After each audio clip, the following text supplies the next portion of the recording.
ತಪ್ಪು ಸಂದೇಶಗಳನ್ನ ಕೊಡ್ತಾ ಇದ್ದಾರೆ ಅಂತ ಹೇಳಿ ಮಾತಾಡಲಿಕ್ಕೆ ಅವಕಾಶ ಮಾತಾಡಿ. ನೀವು ನಾನು ಮಾತಾಡಲಿಕ್ಕೆ ಅವಕಾಶ ಕೊಡ್ತೇನೆ. ಅಧ್ಯಕ್ಷರೇ, ತಮಗೆ ಧನ್ಯವಾದಗಳು. ಅಧ್ಯಕ್ಷರೇ, ಈ ರಾಜ್ಯದಲ್ಲಿ ರಾಜ್ಯ ಸರ್ಕಾರ ಇವತ್ತು ರಾಜ್ಯಪಾಲರು ಏನು ಮೊನ್ನೆ ಭಾಷಣ ಮಾಡಿ ಹೋದ ನಂತರ ಇವತ್ತೇನು ಎಲ್ಲರೂ ಕರ್ನಾಟಕ ರಾಜ್ಯದಲ್ಲಿ ಈ ಸರ್ಕಾರ ಬಂದ ಮೇಲೆ ಯಾವ ಗ್ಯಾರಂಟಿ ಯೋಜನೆಗಳನ್ನು ನಾವು ಕೊಟ್ಟಿವಿ ಅದ್ರ ಬಗ್ಗೆ ಅಪಪ್ರಚಾರವನ್ನು ಮಾಡ್ಕೊಂಡು ಬಂದಿದ್ದಾರೆ. ಆದರೆ ಗ್ಯಾರಂಟಿ ಯೋಜನೆ ಈಗ ಹೇಳ್ದಂಗೆ ವಿಜಯೇಂದ್ರ ಅವರು ಹೇಳ್ದಂಗೆ ಈ ರಾಜ್ಯದ ಬಡವರ ಪಾಲಿಗೆ ಅತ್ಯಂತ ಯಶಸ್ವಿಯಾಗಿ ನಡೆದಿರುವಂಥ ಒಂದು ದೊಡ್ಡ ಯೋಜನೆ. ಆ ಯೋಜನೆ ಇಡೀ ದೇಶದಲ್ಲಿ ಕೊಟ್ಟಿಲ್ಲ ಅನ್ನೋದು ಹೇಳಿದ್ದು ಅವರೇ ಒಪ್ಕೊಂಡಿದ್ದಾರೆ, ಖಂಡಿತ.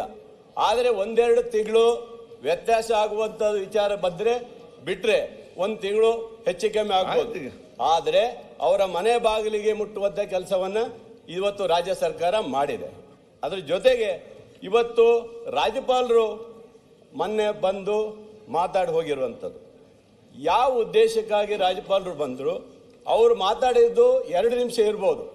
ಆದರೆ ಬಂದು ಹೋದಂಥ ಸಂದರ್ಭದಲ್ಲಿ ಈ ರಾಷ್ಟ್ರದ ರಾಷ್ಟ್ರಗೀತೆಯನ್ನ ಅವ್ರು ನೋಡಿ ಕೂತ್ಕೊಳ್ಳಿ. ಮೊನ್ನೆ ನಾನು ಬಹಳ ಸ್ಪಷ್ಟ ನೋಡಿ ನಿಮ್ಗೆ ಅರ್ಥ ನೋಡಪ್ಪ ಹೇಳ್ದು ಕೇಳಿ. ನೀವು ಏನ್ ಹೇಳ್ತೀರಿ? ನೀವು ಅಲ್ಲಿ ಕೂತ್ಕೊಂಡು ನಾನು ಹೇಳ್ದು ಕೇಳಿ. ನಾನು ಹೇಳ್ದು ನಿಮ್ದಲ್ಲ, ಅದಕ್ಕೆ ನಿಮ್ದು ನೀವು ನೋಡಿ ಮೈಂಡ್ ಅಪ್ಲೈ ಮಾಡುದಿಲ್ಲ ನೀವೆಲ್ಲವೂ ಕೂಡ.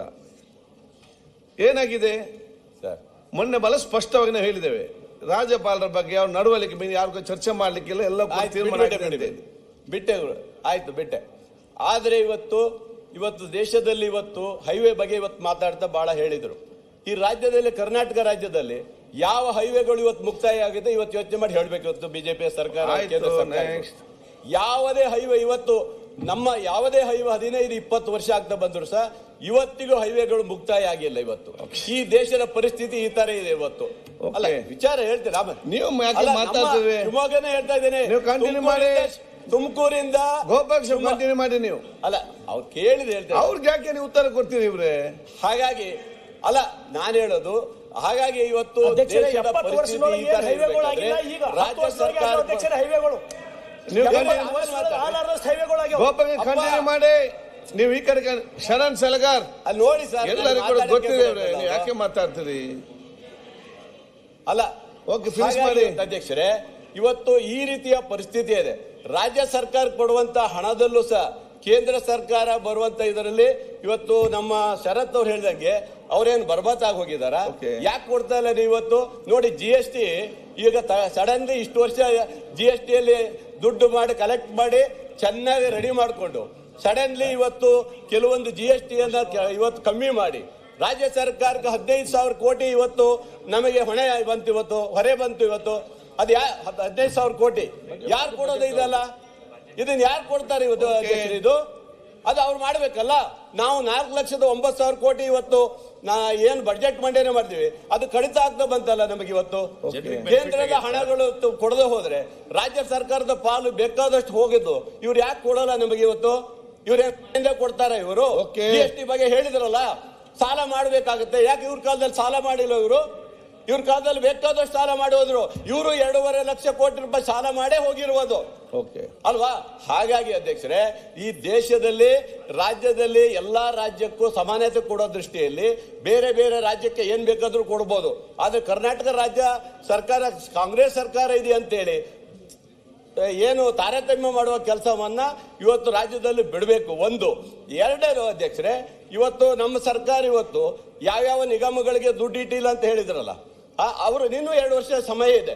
ರಾಜ್ಯ ಸರ್ಕಾರದ ಮುಖ್ಯಮಂತ್ರಿಗಳು ಇದ್ದಾರೆ. ಖಂಡಿತ ನಾವು ಬಡವರ ಪರವಾಗಿ, ಜನರ ಪರವಾಗಿ, ಈ ರಾಜ್ಯದ ಜನರಿಗೆ 54,000 ಕೋಟಿ ರೂಪಾಯಿನ ವರ್ಷಕ್ಕೆ ಏನು ವಿನಿಯೋಗ ಮಾಡ್ತಾ ಇದೀವಿ ಗ್ಯಾರಂಟಿ ಯೋಜನೆ, ಅದೇ ತರನೇ ಇವತ್ತು ಮಾಡಬೇಕಾಗಿದೆ. ಅದ್ರ ಜೊತೆಗೆ ಅಧ್ಯಕ್ಷರೇ, ನಮ್ಮ ಒಂದು ಸಮಸ್ಯೆ ಅಂದ್ರೆ ರಾಜ್ಯ ಸರ್ಕಾರದಲ್ಲಿ ಇವತ್ತು ಏನು ತಾವು ಅಧಿಕಾರವನ್ನು ನಡೀತಾ ಇರುವ ಸಂದರ್ಭದಲ್ಲಿ ಕೆಲವೊಂದು ಪೊಲೀಸ್ ಇಲಾಖೆ ಬಗ್ಗೆ ಹೇಳಿದ್ರು. ಪೊಲೀಸ್ ಇಲಾಖೆಯಲ್ಲಿ ಇವತ್ತು ಬಹಳಷ್ಟು ಶ್ರಮವನ್ನ ಈಗ ನಮ್ಮ ಹೋಮ್ ಮಿನಿಸ್ಟರ್ಗಳು ಮಾಡಿದ್ದಾರೆ. ಆದ್ರೆ ಎಲ್ಲ ಹೇಳಿದ್ರು, ಕೆರೆಯಲ್ಲಿ ಯಾರೋ ಒಬ್ಬ ಪಂಪ್ ಎಲ್ಲೋ ಮತ್ತೊಬ್ಬ ಎಂತದ ಹೇಳಿದ್ರಲ್ಲ ಹೆಸರು, ಅವರೆಲ್ಲ ಅವ್ರ ಮೇಲೆ ಎಷ್ಟು ಕೇಸ್ ಇದೆ ನೋಡ್ಬೇಕು. ಅವ್ರ ಮೇಲೆ ಎಷ್ಟೆಷ್ಟು ಕೇಸ್ ಇದೆ, 50-100 ಕೇಸ್ ಇದಾವೆ. ಅಂತವರ ರಕ್ಷಣೆ ಇವರೆಲ್ಲ ನಿಂತಿರೋದು. ಅದು ಅದು ಬಿಡಬೇಕು, ಅದು ಅದನ್ನು ಬಿಡಬೇಕು. ಗೋಹತ್ಯೆ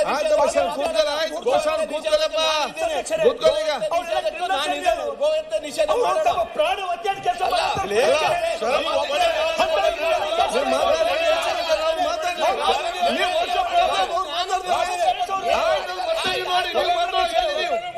ನೀವು ಮಾತಾಡಿದ್ರೆ ಈ ರಾಜ್ಯದ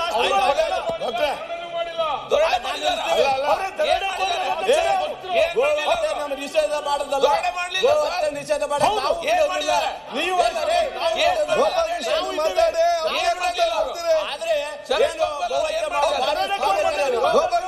ಪೊಲೀಸ್ ಇಲಾಖೆ ಮಾತಾಡಿ.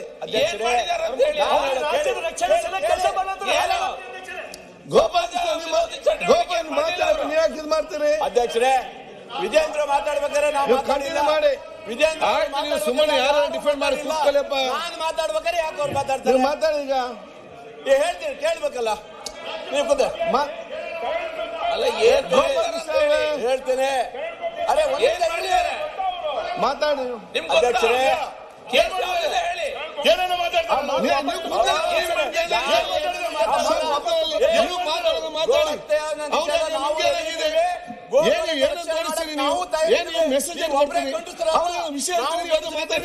ಕೂತ್ಕಪ್ಪ ನಿಮ್ಮ ನೀವು ಮತ್ತೆ ಮಾತಾಡಿ, ನೀವು ಮಾತಾಡಿ.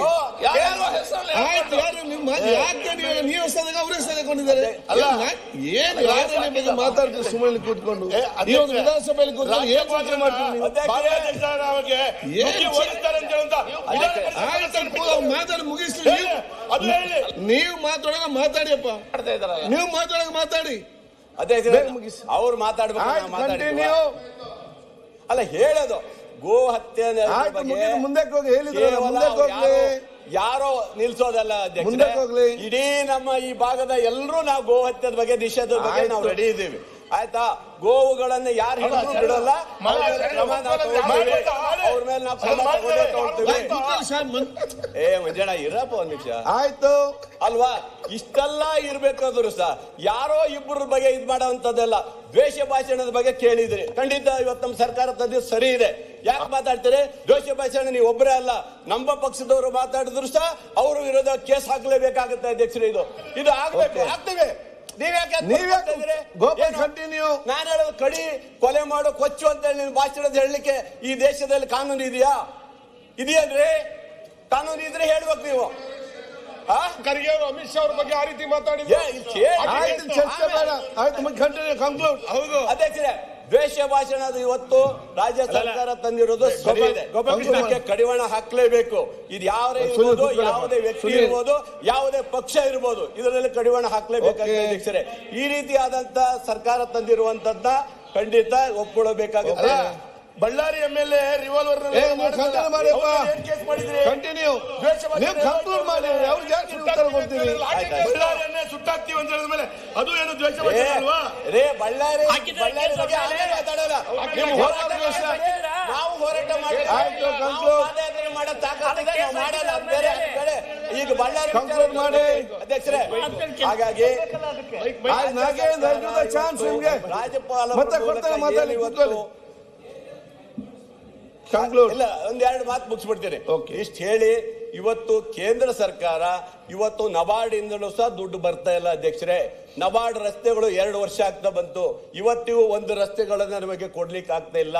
ಇವತ್ತು ಬ್ಯಾಂಕು, ಇವತ್ತು DCC ಬ್ಯಾಂಕ್ ಅಲ್ಲಿ ಇವತ್ತು ಒಂದೊಂದು ಕ್ಷೇತ್ರದಲ್ಲಿ ಜಿಲ್ಲೆಯಲ್ಲಿ ಸುಮಾರು 200 ಕೋಟಿ ರೂಪಾಯಿ ಬ್ಯಾಲೆನ್ಸ್ ಬರಬೇಕಾಗಿದೆ. ರೈತರ ಧ್ವನಿ ಅಂತಾರೆ, ರೈತರ ಪರವಾಗಿ ಅಂತಾರೆ. ಯಾಕೆ ಬರಲ್ಲ ದುಡ್ಡು? ಯಾಕೆ ಕೊಡ್ತಾ ಇಲ್ಲ ನೀವು? ಇದೆಲ್ಲ ಅಲ್ವಾ? ಇದೆಲ್ಲ ಕೇಳಲೇಬಾರ್ದ ನಾವು? ಹಾಗಾಗಿ ಇವತ್ತು ಈ ನಮ್ಮ ಕೇಂದ್ರ ಸರ್ಕಾರ ರಾಜ್ಯ ಸರ್ಕಾರಕ್ಕೆ ಬರುವ ಪಾಲನ್ನ ಬಹಳಷ್ಟು ಕಡಿವಾಣ ಹಾಕೋ ಮೂಲಕ ರಾಜ್ಯ ಸರ್ಕಾರಕ್ಕೆ ಹೊರೆ ಮಾಡುವಂತ ಕೆಲಸವನ್ನ ನಿಲ್ಲಿಸಬೇಕಂತ ಹೇಳ್ತಾ ನನ್ನ ಮಾತನ್ನು ಇಲ್ಲಿ ಮುಗಿಸ್ತೇನೆ. ಯತ್ನಾಳ್ ಮತ್ತೆ ನೆಕ್ಸ್ಟ್ ನಾಗೇಂದ್ರ. ಯತ್ನಾಳ್ ಅವರೇ. ಸನ್ಮಾನ್ಯ ಅಧ್ಯಕ್ಷರೇ,